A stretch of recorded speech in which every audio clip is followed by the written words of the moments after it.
3, 2, 1.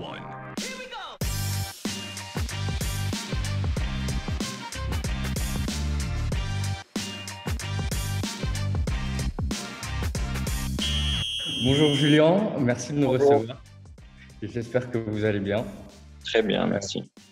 on se retrouve aujourd'hui pour découvrir un petit peu les rouages de votre carrière, de votre côté famille après sport et justement on va dire pour sensibiliser notre public au championnat français et aussi aux réussites d'un joueur de foot, aux contraintes aussi qui lui sont liées. Donc une petite interview d'une dizaine de minutes autour d'une dizaine de questions si ça vous va. Pas de problème, avec plaisir. Merci beaucoup. Alors, première question, est-ce que vous pouvez nous raconter en gros votre parcours?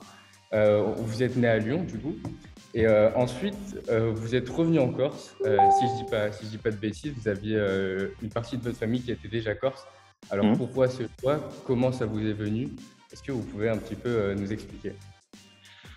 Ouais, j'ai ma famille entière qui est corse. Moi, je suis né à Lyon parce que mon père devait venir à Lyon pour travailler.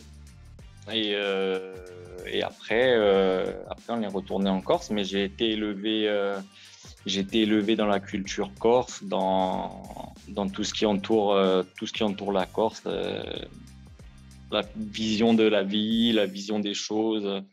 L'engouement, tout ce qui va avec la Corse et les Corses en général. Donc, après mon passage à l'Olympique lyonnais, j'avais beaucoup de choix pour signer.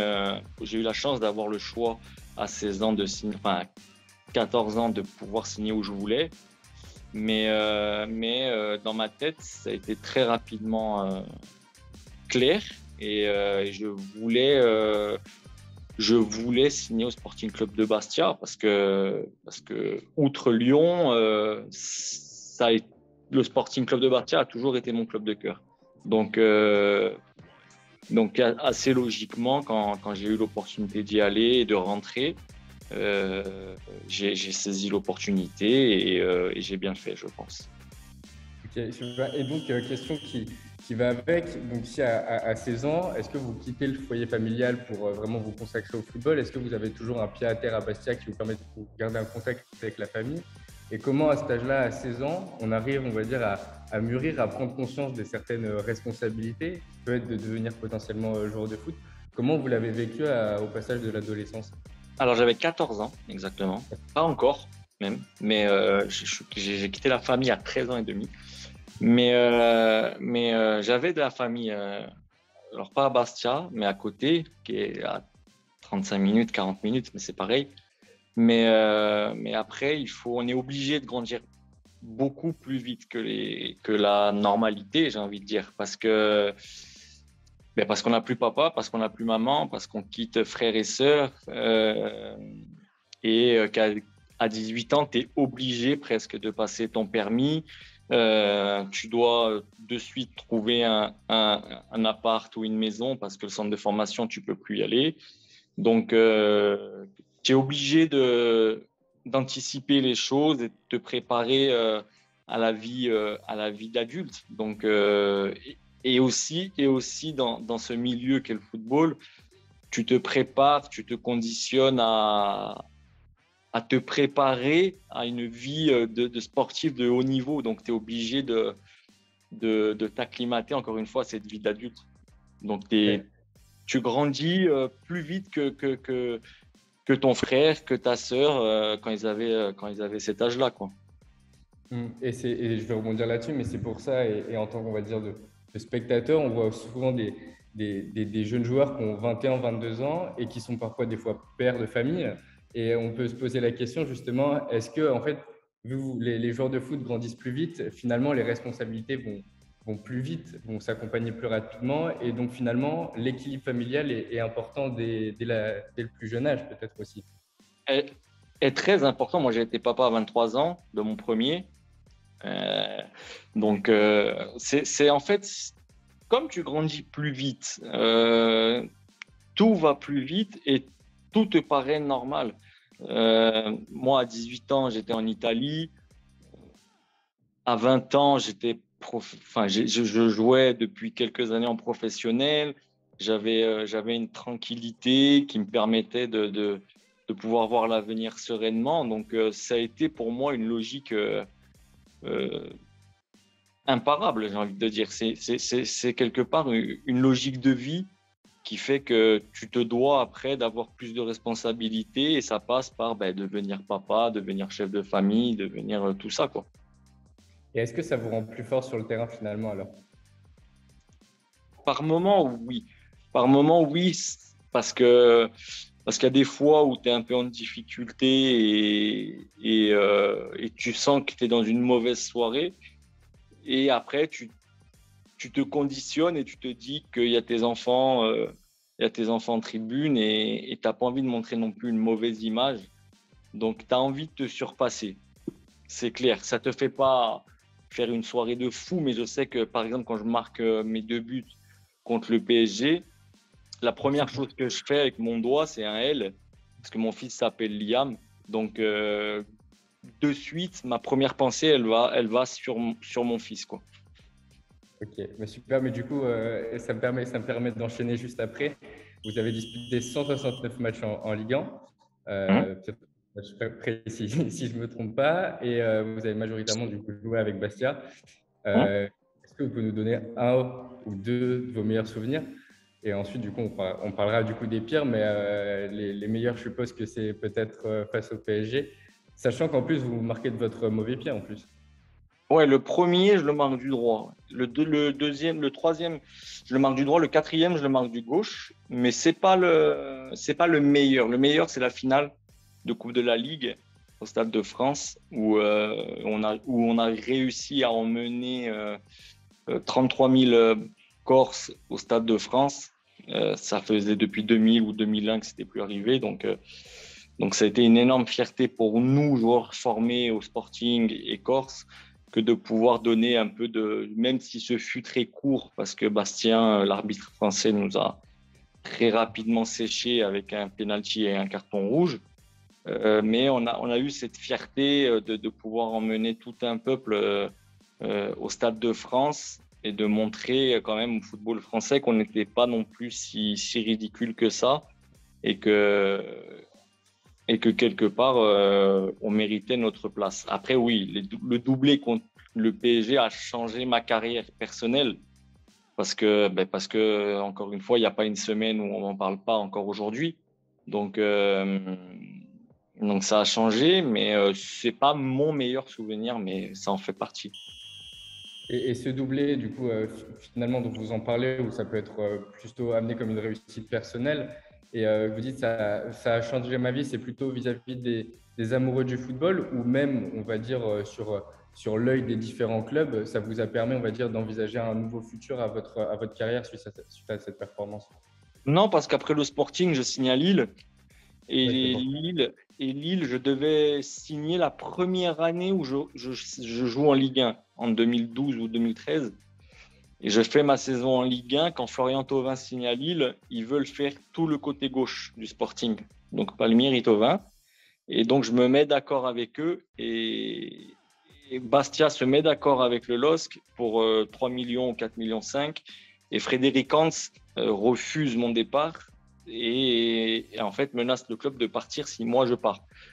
Donc le club met son veto et, euh, et après les années ont fait que 4 ans après je signe au LOSC à la fin de mon contrat au Sporting. Donc le LOSC, je devais y aller, c'était écrit, je devais y aller 3 ans avant, j'y suis allé. Je suis tombé dans la mauvaise période parce qu'ils ont été rachetés et que ça a été un sacré bordel. Mais, mais après, ça a surtout changé du point de vue des gens dans la vie de tous les jours, même à l'extérieur de Bastia et de la Corse. J'étais un peu plus reconnu. Et après, pendant une semaine, 2 semaines, j'ai eu des centaines d'interviews. Donc, ça a fait bizarre, quoi. Ouais, c'est sûr. Et, euh, et donc là, on va parler, enfin, on va rester un poil en Corse, mais dans ces souvenirs un peu plus douloureux. Donc, il y a avec Lille, où justement, vous avez une première saison assez compliquée. Et si je ne dis pas de bêtises, vous finissez dans une triste moyenne du tableau. Et puis après, il y a avec le GFCA, où justement, ça ne se passe pas forcément bien. Il y a Metz entre-temps. Oui, exactement, en plus, où c'est des saisons qui sont compliquées pour vous. Donc, comment, en tant que professionnel, on peut vivre ces échecs? Et est-ce que pour vous, justement, vous le vivez aussi comme un échec et peut-être encore plus en étant corse et comme vous avez évoqué cette fierté d'être corse, une responsabilité qui est plus grande? Ouais, ben, après, moi, à Lille, j'ai eu le décès de ma maman qui m'a beaucoup, beaucoup fait mal. Donc, j'ai mis du temps à faire le deuil, très, très longtemps, même après ma carrière. J'ai pas eu le temps, en fait, pendant ma carrière, de faire ce deuil et ça m'a beaucoup pesé. Donc, j'ai arrêté le foot après Lille pendant 4-5 mois parce que j'en ressentais le besoin. Et si si le coach de Metz n'est pas Frédance à l'époque, je pense à arrêter à 30 ans. Je refuse Caen, qui était, euh, qui était en Ligue 1. Je devais me signer 3 ans et au dernier moment, je refuse parce que je ne me sens pas prêt. Et au mois d'octobre ou novembre, Frédance m'appelle pour me demander de lui donner un coup de main à, à Metz. Et j'accepte parce que c'est Fred. Et après, ça m'a permis d'aller au Gaz l'année d'après. Mais le Gaz, ouais, j'y suis allé par besoin parce que je ressentais le besoin de rentrer en Corse. Et parce que je sentais que c'était la fin de ma carrière, même si c'était assez jeune, j'avais 32 ou 33 ans. J'étais fatigué de tout ce qui était en train de devenir le football moderne. Et, euh, je ressentais plus le même amour que j'avais quand j'ai commencé. Donc, comme je ne pouvais pas tricher parce que ce sport m'avait donné énormément de choses, j'ai préféré arrêter avant de faire peut-être une saison en plus qui aurait scellé une carrière assez, assez bizarre, mais qui me correspond très bien. Donc, donc voilà, et puis le gaz me faisait penser au Sporting d'il y a 10 ans. Donc j'étais assez content d'y aller et finalement ça s'est assez mal passé parce que j'ai pris une série de cartons rouges très rapidement, parce que j'ai pris 8 matchs de suspension parce qu'un joueur a insulté ma maman et que je l'ai frappé dans les vestiaires. Donc y a eu tout ça qui ont fait que j'ai pas eu la saison espérée et en plus de ça on est descendu et en plus de ça j'étais pas d'accord avec le nouveau staff sportif qui était Hervé Delamajor et son adjoint. Je cautionnais pas ce qu'il faisait et au final, c'est moi qui avait raison. Donc voilà. Après tout ça, j'ai préféré mettre un terme à ma carrière. Euh, Pouvoir me regarder dans une glace sans dire tu as triché ou tu as voulu jouer pour prendre des billets alors que tu les méritais pas. Voilà. J'ai arrêté, je me suis mis de côté, j'ai pas fait de communiqué de presse pour dire j'ai arrêté ma carrière, rien du tout. Je suis parti comme je suis arrivé, discrètement, et c'est très bien comme ça. Parce que justement, ça allait avec ma question où vous avez arrêté la carrière à 32 ans, ou maintenant où vous avez parlé justement de l'évolution du foot, où maintenant on a des carrières qui sont souvent presque à rallonge, ou comme vous l'avez aussi cité, c'est peut-être un peu la course au billet, ou peut-être des fois il y a des clubs un peu exotiques qui veulent acheter des joueurs européens pour gagner de l'argent. Et justement, mis à part ce côté financier-là du football, ou même en partie, vous avez dit qu'il y avait comme un changement dans ce football. Vous le remarquez avec quel point finalement? Non, avec la nouvelle génération de footballeurs, on va dire, il y a les jeunes, mais c'est pas trop de leur faute au final. Mais les jeunes arrivent beaucoup plus vite à signer pro, au moins de mérite qu'avant. Et donc forcément, quand à 19, 20 ans ou 18 ans, tu gagnes des sommes folles, t'as pas les mêmes rêves que quand tu avais 21, 22 ans et que tu étais un mort de faim pour y arriver, quoi. Et tu le sens, moi je le sentais tous les matins quand j'arrivais au vestiaire où pourtant j'étais pas un vieux, j'avais 32, mais je voyais des jeunes enfin, j'étais pas un vieux, je voyais des jeunes qui avaient 10 ans de moins que moi, 11 ans de moins que moi, et je voyais déjà une différence et ça me fatiguait, quoi. J'arrive pas à faire semblant, j'arrive pas à... Donc ça m'avait très vite gonflé Après, il y a des joueurs, voilà, on voit Cristiano 37, Zlatan 40, qui sont des machines, qui jouent dans des top clubs. Donc ça c'est encore autre chose. Mais, euh, mais voilà, jouer pour jouer, vivoter sans ambition, ça me plaisait pas. Donc j'ai voulu arrêter parce que je reconnaissais plus le football que j'avais connu et qui m'avait plu à l'époque. Et au-delà de ça, est-ce que finalement la vie en réalité, pendant une carrière, on vit foot, on mange foot pendant des années. Et est-ce que le football atteint personnellement, et vous avez parlé de ne pas avoir eu cette volonté voilà, de faire du foot pour faire du foot, est-ce qu'à un moment, vous vous êtes senti un petit peu dégoûté du football avec cette envie quand même qui diminuait? Vous avez dit, je me suis rangé finalement pour ne pas faire non plus n'importe quoi et pour être en adéquation avec mes valeurs. Mais est-ce qu'à un moment, voilà, sur des cas, on voit qu'il y a des joueurs des fois qui partent à droite, à gauche. Est-ce que la pression médiatique du football et le monde du football en général, ça ne peut pas être un petit peu éreintant psychologiquement? Ouais, oui, oui. Après moi, et puis moi, je l'ai toujours dit, j'avais du mal avec tout ce qui était extérieur, avec tout ce que véhiculait cette image de footballeur d'illettré, débile, bling-bling, qui gagne des millions. Alors, c'est pas vrai, on ne gagne pas tous des millions et qui court après un ballon. Je voulais aussi que les gens aient une autre image du footballeur parce que ça ne s'arrête pas à courir après un ballon, parce que sinon, tout le monde courrait après un ballon et gagnerait des millions. Il y a des sacrifices très tôt à faire. Et c'est vrai qu'il faut être très, très, très costaud psychologiquement, déjà jeune, parce que à notre époque, jeune, il fallait être costaud parce que tu pouvais ne pas y arriver, même si tu étais plus doué qu'un autre ou quoi, mais tu pouvais ne pas y arriver pour plein de raisons. Et, euh, et après, fallait durer. Le plus dur, c'était de durer. Là où j'ai été bon, c'est que psychologiquement, étant très jeune, j'ai pris un an de suspension à 19 ans, je savais très bien que j'allais rejouer un jour et je voulais prouver au football que j'avais l'envie et la qualité pour jouer au plus haut niveau, donc qui était la première division. Je l'ai fait et donc moi, à partir de là, quand j'ai senti que tout ça, en fait, tous ces sacrifices, et au milieu, il y a eu le décès de ma maman qui m'a achevé. J'ai senti que j'étais fatigué de tout ça, et fatigué et dégoûté, donc je voulais pas tricher en fait.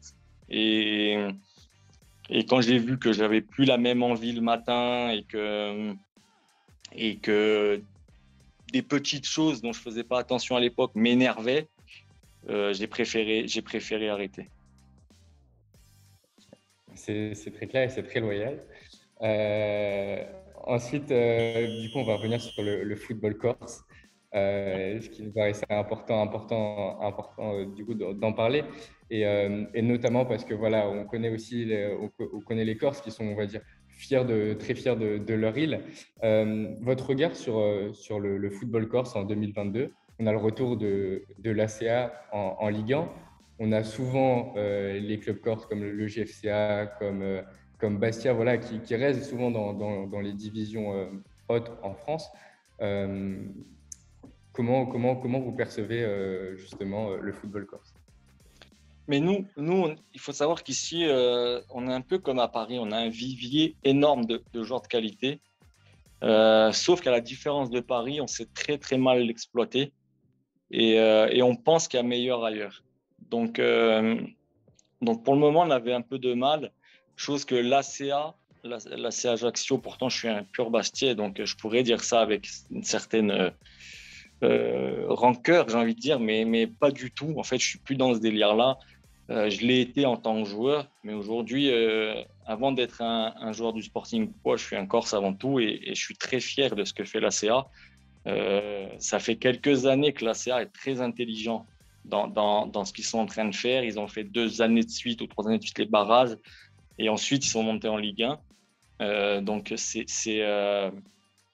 mérité et c'est en grande partie dû au travail de Yo Cavalli, qui est devenu directeur sportif, qui était joueur et capitaine de ce club, qui a compris vraiment ce qui ce qu'il fallait faire. Pourquoi? Parce que c'est un joueur qui a joué il n'y a pas très longtemps et qui avait compris que la Corse et les Corses avaient un rôle primordial dans le football insulaire. Chose que malheureusement, le Sporting Club de Bastia est en train de perdre avec la nouvelle direction, paradoxalement. L'identité du Sporting est en train de se perdre de plus en plus et on reconnaît de moins en moins le Sporting qu'on a aimé et qui nous a fait rêver pendant des années, malheureusement. Après, c'est une politique de club et de dirigeants. Ils ont envie d'aseptiser, j'ai envie de dire, le Sporting Club de Bastia, que ce club devienne un club, entre guillemets, normal, même si le Sporting Club de Bastia ne sera jamais un club normal, de par son histoire et tout ce qu'il y a eu autour. Mais voilà, ils essayent, il y a un chemin, ils essayent de le prendre. Pour moi, c'est pas le bon. C'est pour ça que je vais de moins en moins au stade, c'est pour ça que je parle de moins en moins d'eux, et parce que pour moi, c'est devenu un club banal qui me fait plus rêver, et je le regarde de moins en moins. Donc je suis assez lucide et assez je dirais pas, je suis pas sarcastique, je veux pas piquer, mais je suis assez voilà, je suis logique dans mes choses. Quand je vois ce que l'ACA a fait en 3-4 ans, et à côté le Sporting n'a pas, même s'il a su rebondir, mais il a su rebondir parce qu'il y a eu plein de choses au milieu. Il y a eu le Covid qui a arrêté le championnat en plein milieu. Il y a eu beaucoup de choses qui ont fait qu'ils sont arrivés aujourd'hui à ce niveau-là. Mais pour moi, ce n'est pas une fin en soi. Et bien au contraire, je pense qu'ils ont du mal à passer le cap. Donc, après ça, voilà, moi, je suis content de ce qu'est en train de faire l'AC Ajaccio, parce qu'ils mettent le football corse au centre de leur projet. Et après, il y a aussi le Bastia Borgo qui a été repêché en national. Et donc, c'est une très bonne chose aussi pour le football bastiais, parce qu'il faut comprendre que Borgo est collé à Bastia. C'est vraiment voilà, c'est la Haute-Corse, et on est collé. Il y a Bastia, Furiane, Ibirou, il y a les 3 villes sont collées. Donc c'est le football bastiais, et d'avoir 2 clubs, parce que pour moi la nationale aujourd'hui c'est un très haut niveau. Donc pour moi avoir 3 clubs, j'ai envie de dire, dans le football entre guillemets pro, c'est-à-dire national, Ligue 2, Ligue 1, pour une petite région comme la Corse, c'est beaucoup de fierté.